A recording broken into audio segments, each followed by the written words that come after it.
Hello viewers, तो आज हम लोग जो कवर करेंगे वो होगा हमारा पैरेलैक्स मेथड। तो हम लोगों ने अभी तक देख रहे थे, क्लास 11 का हम लोग चैप्टर कर रहे थे, तो आधा हमने निपटा दिया था। और थोड़ा बहुत आज का जो टॉपिक होने वाला है वो क्या है, पैरेलैक्स मेथड। तो पैरेलैक्स मेथड हम लोग कह सकते हैं कि ये क्या होता है, अपीरेंट शिफ्ट होता है। मतलब मान चलिए कि हम लोग कोई एक चीज़, जैसे ये है, मान चलिए एक एग्जाम्पल ले रहा कि मैं ये एक पेन है। तो अब एक पेन को मैं एक आंख से देखूंगा, एक आंख बंद करके देखूंगा तो ये दूसरा दिख जाएगा, और दूसरी आंख से देखूंगा तो ये दूसरा दिखेगा। तो हमें लगेगा कि इसकी जो पोजीशन है वो अलग अलग चेंज हो गई है। तो यही होता है अपीरेंट शिफ्ट। अपीरेंट मतलब एक एक जगह से देखेंगे तो हमें लगेगा कि इसने डिस्टेंस चेंज कर ली अपनी, और दूसरी तरफ से दूसरे एंगल से देखेंगे तो हमें वो चीज़ अलग लगेगी।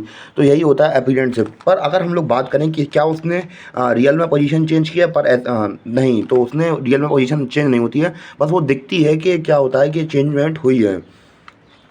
तो यहीं पे मैं थोड़ा ये जो यहाँ पे लिखा है, मैं थोड़ा यहाँ पे इसको इसके एग्जांपल की मदद से समझा दे रहा हूँ कि यहाँ पे मान चलिए कि ये कोई मून है। तो अब मान चलिए कि हमें यहाँ की डिस्टेंस पता करनी है, यहाँ की, इसकी, ये हमारी अर्थ है। तो अब हमें क्या, हमें फाइंड क्या करना है, हमें ये दूरी पता करनी है, अर्थ से लेकर मून तक की कितनी दूरी है। तो बेसिकली हमें यहाँ पे क्या मान लेंगे, इसको एक मून मान लेंगे, और ये क्या हो जाएगी हमारी अर्थ की जो अलग अलग जो पोल्स मान लेंगे हम लोग कि अर्थ के अलग अलग पोल्स हैं ये। तो अब हमें यहाँ से इसकी डिस्टेंस पता करते हैं हम लोग कितनी होगी। तो अब हम लोग यहाँ पे अर्थ के कोई दो पॉइंट मान ले रहे हैं कि यहाँ पे ए मान लेंगे, यहाँ पे बी मान लेंगे। और 6 महीने बाद क्या होगी, हमें यहाँ पे हमें जो यहाँ पे जो लोकेशन है उसका डेटा मिल जाएगा मान चलिए। और हम लोग यहाँ पे क्या मान लेंगे, एक अपीरेंट, एक दूसरा रेफरेंस ले लेंगे। क्या ले लेंगे, स्टार मान लेंगे। कि हम लोग एज्यूम कर लेंगे कि जो स्टार है उसकी जो लाइट है वो सीधी आ रही होती है, यहाँ पे थोड़ी टेढ़ी बनी है पर सीधी आ रही है ये।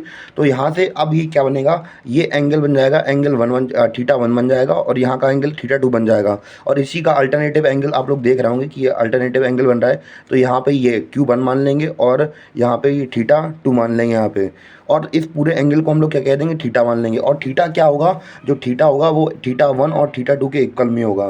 तो इससे हम लोग देखेंगे कि आप लोग यहाँ से देख रहे होंगे कि ये क्या एक सर्कल बना रहा होगा, आप लोग देख रहे होंगे तो ये सर्कल बना रहा है। तो ये क्या हो जाएगी, रेडियस हो जाएगी हमें। तो हमें यही रेडियस फाइंड करनी है।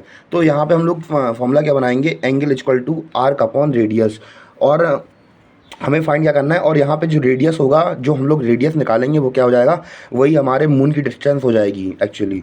और अब हम लोग जब रेडियस का फॉर्मूला निकालेंगे तो ये जो एंगल है वो रेडियस की रेडियस की जगह पे आ जाएगा। और रेडियन एंगल क्या ले लेंगे हम लोग, रेडियन ले लेंगे। और ये वही रेडियस थी। और मैं दोबारा से बता दूं कि जो ये रेडियस हम लोग मान रहे थे वो कितनी थी, वही मून से लेके यहाँ तक की दूरी थी। उम्मीद कर रहा हूँ कि आपको पैरेलैक्स मेथड समझ में आया हो। और हम लोग करेंगे अगली वीडियो में इसका जो न्यूमेरिकल है वो थोड़ा देख लेंगे।